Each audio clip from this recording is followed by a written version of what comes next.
Anyway, this poem I'm going to do now, its key point is that if you're given responsibility for naming your house, you should understand that the world is full of pedants like myself, whose feelings should be taken into consideration. This is called On Naming Cornish Cottages. There is a house in Newlyn that I used to call my home.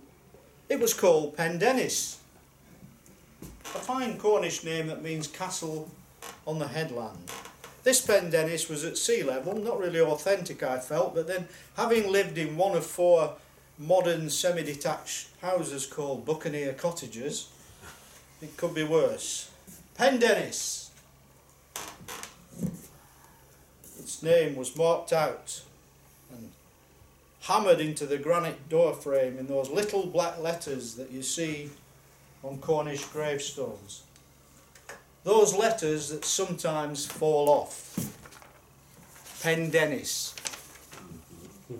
I was always worried that some of the letters of Pendennis would fall off, and me, not being skilled enough to replace them, despite calling myself a wordsmith, I would have to live in a house no longer called Pendennis, but Dennis. Why,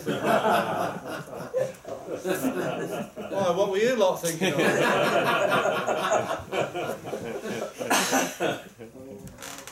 Then I remembered in Mousel there is a cottage that is called Nigel. If you've seen it, it's just as you enter Mousel on the right hand side. That's the house name, Nigel. Just Nigel, and I got to thinking that maybe Nigel meant something I didn't know, Latin perhaps, but no, it's just a male name, Gaelic in origin, just Nigel. Isn't that what we do now? Anthropomorphise everything. Who calls their dog Rover these days, or Jip? It's more likely to be Rosie and Jim. Who calls their cat Fluffy and Tiddles now? More likely to be Florence and Tim. So why not with a cottage? Imagine calling your home Trevor.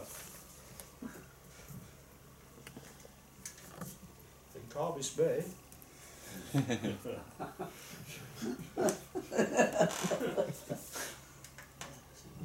Maybe it's Trevor, maybe it's Cornish and means something else entirely. But it looks like Trevor, and I sort of like that.